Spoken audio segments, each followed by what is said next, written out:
Hello everyone. और अभी हाल फिलहाल में मैं जो लास्ट वीडियो बनाया था वो हाउस प्रॉपर्टी का जो पहला वीडियो था जहाँ पर हमने सेक्शन 22 को डिस्कस किया था। और आज हम आगे बढ़ेंगे। उससे पहले मैं एक शॉर्टली फिर रिवीजन दे दूँ कि हम इनकम टैक्स सीखते हैं तो इनकम टैक्स हम टोटल इनकम पर निकालते हैं। और टोटल इनकम को निकालने के लिए जहाँ जहाँ से आपको इनकम होती है उसके लिए इनकम टैक्स के अंदर 5 इनकम के सोर्स रखे हैं या फिर 5 इनकम के हेड्स मेंशन किए गए हैं, जिसमें से 5 हेड्स के नाम जरा बता दो। सैलरी हेड यानी सैलरी से होने वाली इनकम, हाउस प्रॉपर्टी वाला हेड, कैपिटल गेन का हेड, पीजीबीपी यानी बिजनेस से होने वाली income, PG BP and other source से होने वाली इनकम। तो ये 5 इनकम के सोर्सेज हैं जिनको आप टोटल करते हैं तो आपके पास ग्रॉस टोटल इनकम कैलकुलेट होकर आ जाता है। इसमें से आप डिडक्शन घटाते हैं एंड देन आपके पास डिडक्शन कैसे घटाते हैं तो उसके लिए सेक्शन 80C से 80U तक मैं आपको बता चुका हूँ। 80C से 80U तक के जो सेक्शंस हैं वो हमें सिखाते हैं कि कौन सी रिडक्शन कैसे घटानी है। एंड देन हमें निकल कर आता है हमारे पास टोटल इनकम या फिर टैक्सेबल इनकम। इस इनकम पर आप टैक्स कैलकुलेट करते हैं और टैक्स कैलकुलेट करने के लिए आपको नॉलेज होनी चाहिए रेट्स की। ठीक है, हमारे पास 7 कैटेगरीज में पर्सनस को बांटा गया है, जैसे कि इंडिविजुअल, कंपनीज, एच सब इंट्रोडक्शन क्लासेस में ये सब चीज़ें डिस्कस की जाती हैं और उन सभी के लिए रेट्स अलग है। कंपनी के लिए रेट्स अलग है, इंडिविजुअल की इनकम के लिए रेट्स अलग है, एच के लिए रेट्स अलग है, पार्टनरशिप फॉर्म है तो उसके लिए रेट्स अलग है। ठीक है, ऐसे करके जैसे आप टैक्स कैलकुलेट करते हैं तो इसको आप सरकार को जमा करते हैं। सरकार कौन सी? Central government. और कैसे जमा करते हैं तो इसके लिए आप एक फॉर्म भरते हैं जिसका नाम होता है आईटीआर। क्लियर? तो अगर मैं बोलूँ हम कहाँ भटक रहे हैं तो हमने अभी फ़िलहाल पहले सैलरी हेड कवर कर लिया है और अभी हम किसके अंदर है? हाउस प्रॉपर्टी के।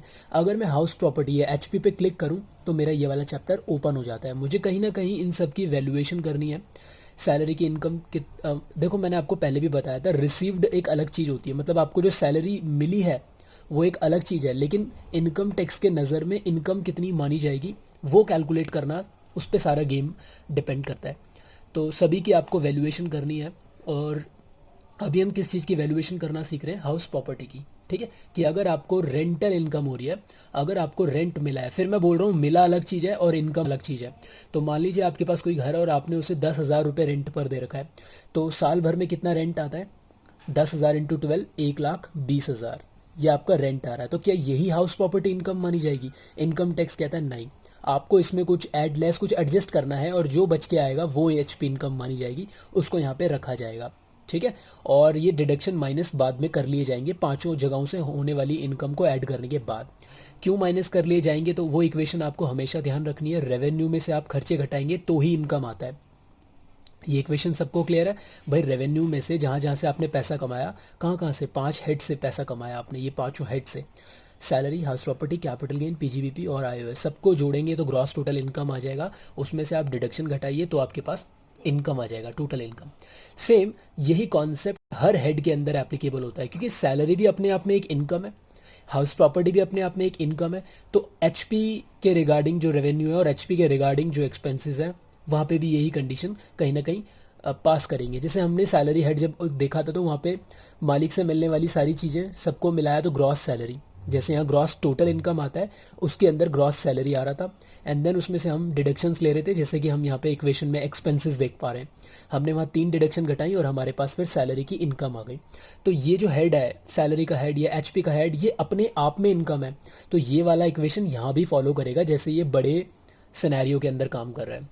ठीक, ये हो गई आपकी रेवेन्यू साइड और ये हो गई आपकी एक्सपेंस साइड और ये हो गया आपका टोटल इनकम। सेम एचपी के अंदर भी यही काम कर रहा है, सैलरी के अंदर भी काम कर रहा है और हेड्स के अंदर भी यही चीज़ काम करेगी। तो आज मुझे एचपी हेड करवाना है और लास्ट क्लास में मैंने सेक्शन 22 डिस्कस कर चुका हूँ कि कब या फिर किस तरीके की इनकम हाउस प्रॉपर्टी हेड के अंदर शो की जाती है।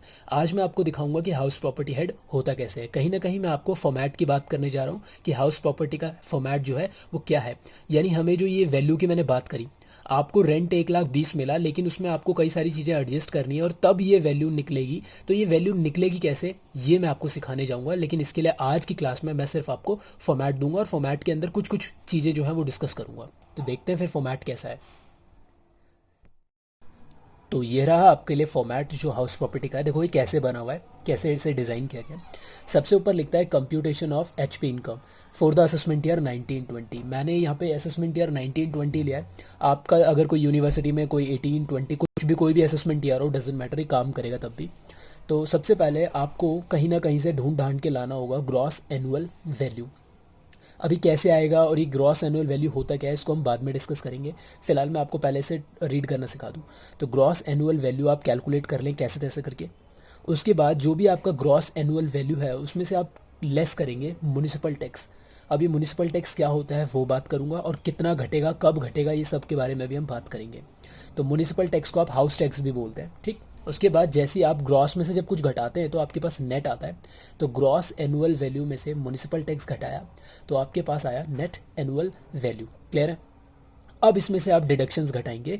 अंडर सेक्शन 24A ये स्मॉल ए है, एंड अंडर सेक्शन 24B ये दो डिडक्शन आपको घटानी है, और आपके पास इनकम फ्रॉम हाउस प्रॉपर्टी आ जाएगा कैलकुलेट होके, या फिर एचपी इनकम आ जाएगा। अच्छा, डिडक्शंस तो हमने यहाँ भी देखी थी जब हम वो पांचों हेड्स में से घटाते हैं डिडक्शन। तो ये डिडक्शन पांचों हेड्स के लिए हैं, ये बड़े लेवल के डिडक्शंस हैं। जब हम फुल फ्लैज कोई क्वेश्चन करेंगे टैक्स निकालने वाला, तो वहाँ पे भी हमें डिडक्शंस देखने को मिलती हैं। लेकिन हमें हर हेड के अंदर भी डिडक्शंस देखने को मिलेंगी, क्योंकि ये इक्वेशन हमें हर जगह फॉलो करनी है ना, एक बड़े लेवल पर भी और एक इंडिविजुअल हेड्स के अंदर भी। तो इंडिविजुअल हेड्स के अंदर भी वही काम चल रहा है, आपको रेवेन्यू लेना है और आपको खर्चे घटाने, तो आपके पास इनकम आएगा। अब इनकम कोई सी भी हो सकती है, सैलरी इनकम हो सकती है, वो HP income, CG income, PGBP, या फिर आईओएस इनकम हो सकती है। क्लियर है।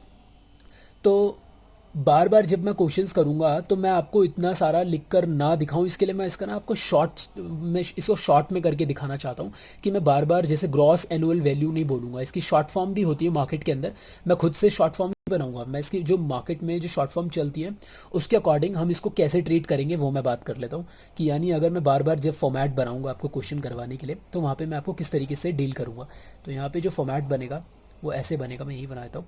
सबसे पहले आपको निकालना है जीएवी, उसमें से आपको घटाना है म्युनिसिपल टैक्स, निकल कर आएगा आपके पास NEV, net annual value, and then आपको दो डिडक्शन घटानी है, under section 24A and under section 24B।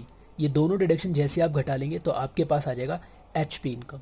Clear है। तो मैंने ये शॉर्ट करके दिखा दिया ताकि मेरे को ईजी हो जाए बार बार चीज़ें बोलने में।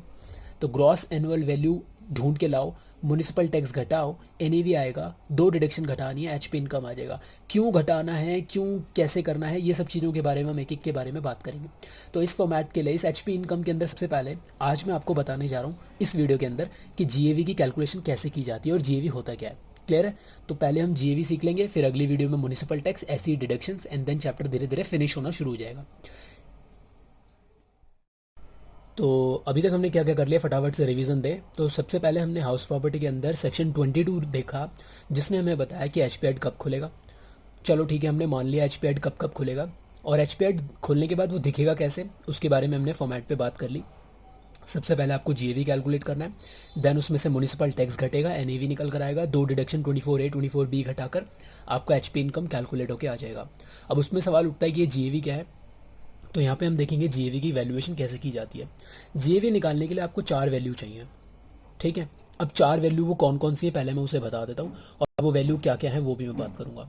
तो सबसे पहले वैल्यू जो आपको चाहिए वो है म्युनिसिपल वैल्यू। पहली वैल्यू तो आ गई म्युनिसिपल वैल्यू। अब ये वैल्यू क्या होती है मैं अभी बात करूँगा इसके ऊपर। दूसरी वैल्यू है fair rent value, fair rent value. तीसरी वैल्यू है standard rent value, and the last value है एक्चुअल रेंट रिसीव्ड। ठीक है, इन चारों वैल्यू को समझते हैं। देखो लास्ट वाली वैल्यू एक्चुअल रेंट रिसीव्ड तो कौन सी वैल्यू हो गई, जो आपको रेंट एक्चुअली में पूरे साल भर में मिला। ठीक है, एक्चुअल में जो आपको रियली में जो रेंट रिसीव्ड हुआ है वो वैल्यू है। लेकिन उसके ऊपर तीन वैल्यूज और हैं। पहली वैल्यू है म्युनिसिपल वैल्यू। अब ये कौन सी वैल्यू है, तो आपको पता है, मान लीजिए ये आपका घर है और इसके आजू बाजू आपकी गली मोहल्ले की सफाई कौन करता है, ऑब्वियस सी बात है म्युनिसिपल वाले। यानी अगर आप दिल्ली में हैं तो एमसीडी जो है, एमसीडी का काम होता है आपकी गली मोहल्ले की साफ़ सफाई करना। ठीक है, वो आपको एक सर्विस दे रही है, काम साफ़ सफाई की सर्विस आपको दे रही है, लेकिन उसके बदले वो हर घर से एक टैक्स लेती है, जिसको बोला जाता है म्युनिसिपल टैक्स। मेरी बात ध्यान से सुनना, जिसको बोला जाता है म्युनिसिपल टैक्स या फिर हाउस टैक्स। उनका अपना एक रेट होता है। अब वो रेट क्या है मैं यहाँ पे डिस्कस नहीं कर रहा। ठीक है, मान लो 1% है, सपोज दैट 1% है, तो 1% वो आपसे टैक्स लेगी, लेकिन 1% किस चीज़ का? तो 1% आपके घर की म्युनिसिपल वैल्यू का। अभी म्युनिसिपल वैल्यू आपके घर की कौन डिसाइड करेगा? वो एमसीडी वाले। वो एमसीडी वाले एरिया लोकेलिटी को देखकर आपके कितने स्क्वायर यार्ड्स में, कितने गज में, कितने बड़ा घर है उस हिसाब से, या किस लोकेलिटी में घर है इस हिसाब से हर घर की एक म्युनिसिपल वैल्यू सेट की जाती है। और उस म्युनिसिपल वैल्यू पर वो म्युनिसिपल टैक्स, वो जो रेट है उस रेट से म्युनिसिपल टैक्स कौन सी गवर्नमेंट लेती है? एमसीडी एक गवर्नमेंट है, आपको पता होना चाहिए, लोकल गवर्नमेंट इसको बोला जाता है। ठीक है, तो लोकल गवर्नमेंट है, इसके चुनाव भी होते हैं, नगर निगम के चुनाव आपने सुने होंगे। तो कहता है ये वाली सरकार जो है हमसे एक छोटा सा नन्ना सा टैक्स लेती है, जिसको बोला जाता है हाउस टैक्स। ठीक, क्योंकि ये आपके घर के लोकल मतलब मोहल्ले की साफ़ सफाई का काम करती है। तो चलो ठीक है, मान लो हमें म्युनिसिपल वैल्यू पता लग गई अपने घर की। हालांकि क्वेश्चन में गिवन होगा, डो नॉट वरी, आपको कहीं जाना नहीं है, आपको M3 के पास नहीं जाना। एक वैल्यू आ गई। दूसरी वैल्यू है fair rent value. Fair fair मतलब मैंने आपको सैलरी हेड के अंदर भी बताया था, फेयर रेंट का मतलब होता है मार्केट रेंट। जब भी ये फेयर वर्ड आ जाए दैट ये रिप्रेजेंट करता है मार्केट को। मतलब मार्केट रेंट वैल्यू क्या है? यानी आपको पता होगा, आप अपने आजू बाजू ही अगर थोड़ा एनालिसिस करें तो आपको पता है कि यार आप जिस जगह रह रहे हो वहाँ पे रेंटल वैल्यू क्या है। अगर आप थोड़ा और दूर चले जाएं तो वहाँ का रेंट क्या है। तो जिस भी जगह ये घर है इसके आजू बाजू नेबरहुड्स में अगर हम देखें थोड़ा ऑन एन एवरेज करके, तो क्या रेंट वैल्यू आती है अगर हम किसी घर को रेंट पर देते हैं या लेते हैं, तो वो rental value on an average आपकी एनालिसिस पर बेस्ड होगी। ठीक है, चलो मान लो हमें फेयर रेंट वैल्यू भी गिवन है। स्टैंडर्ड रेंट वैल्यू क्या है? तो स्टैंडर्ड जब भी वर्ड आता है मैं बोल चुका हूँ, स्टैंडर्ड का मतलब फिक्स, ये हमें शो करता है फिक्स्ड वैल्यू को। तो स्टैंडर्ड रेंट वैल्यू लोकेलिटी के हिसाब से सरकार ने रेंट कंट्रोल एक्ट बनाया हुआ है, रेंट कंट्रोल एक्ट।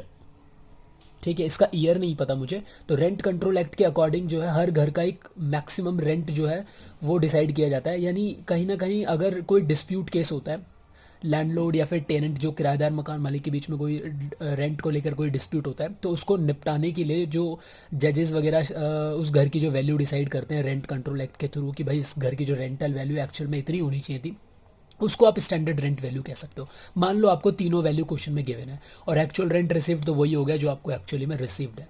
मान लेते हैं आपके घर की म्युनिसिपल वैल्यू 5 लाख रुपए पूरे साल की बोली जाती है, और आपका जो मार्केट रेंट है वो है 4 लाख रुपए। क्लियर?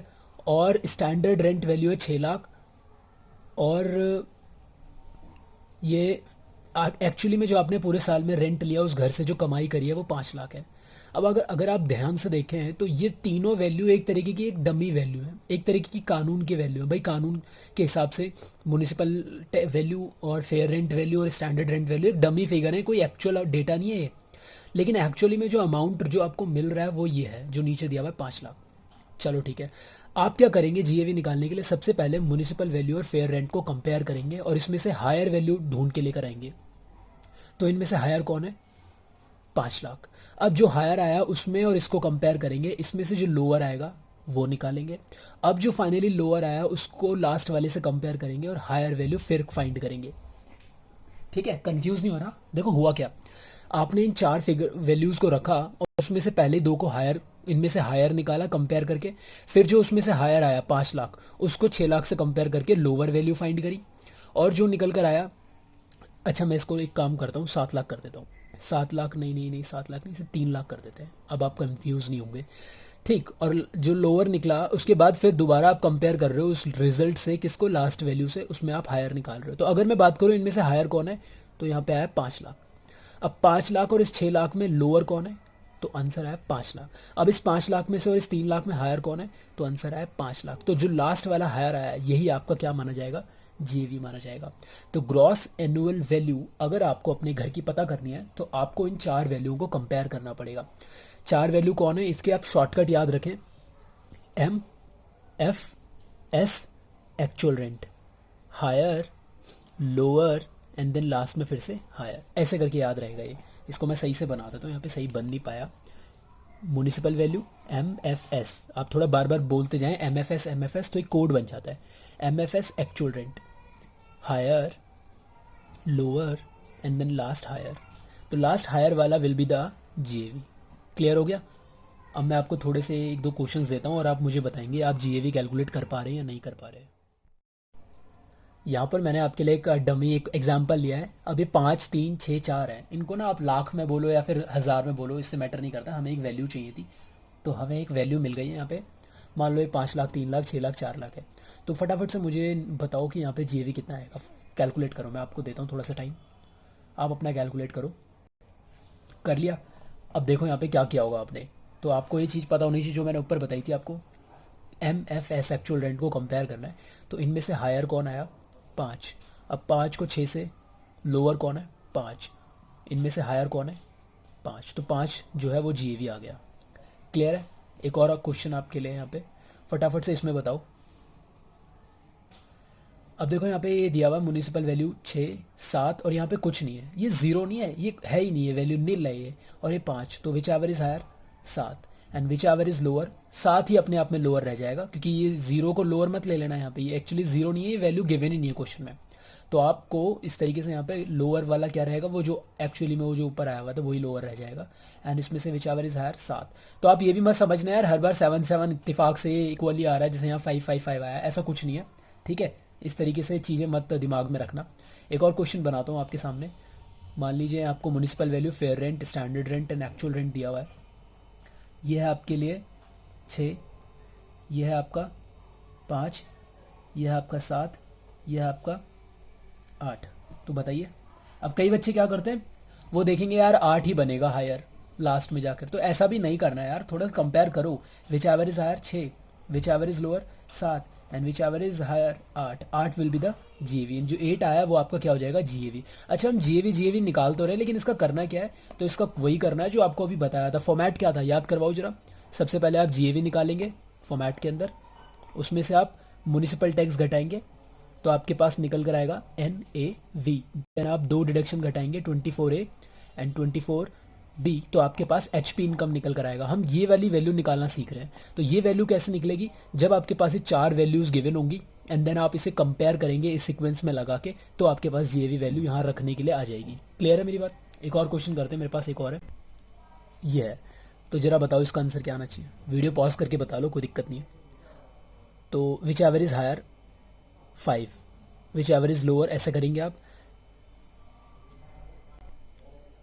ठीक है। लेकिन इससे पहले एक चीज़ याद रखना, अभी जो हमने एक क्वेश्चन किया था ये वाला, जहाँ पे ये एसआर जो था गिवन नहीं था, तो हम इसे ऐसे ही काम करके निकल गए। लेकिन एक चीज़ याद रखना, एक चीज़ आपको नोट करनी पड़ेगी, क्या कि अगर आपको एफआर क्वेश्चन में गिवन नहीं है, ठीक है, फेयर रेंट कितना है वो गिवन नहीं है, तो आप एक नीचे नोट लिखें कि अगर if FR is not given in the question, then एक चीज़ याद रखनी है कि जो आपका एक्चुअल में आप जो रेंट वसूल रहे हो वही आपका क्या माना जाएगा? फेयर रेंट माना जाएगा। मतलब आपको नहीं पता कि ऑन एन अंदाजा जो आजू बाजू क्या रेंट है, तो जो आप वसूल रहे हो वही आपका फेयर रेंट है, ये माना जाएगा। तो ये चीज़ें आपको ध्यान रखनी है। Then F R equals to A R, ये छोटा सा नोट आप कहीं पे लिखेंगे।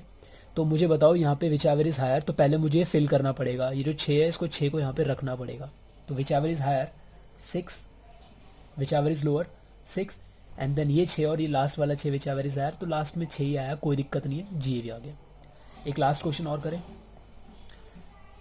विच एवर इज़ हायर, ऐसे ही करोगे 3, कितना आया करके बताओ खुद से।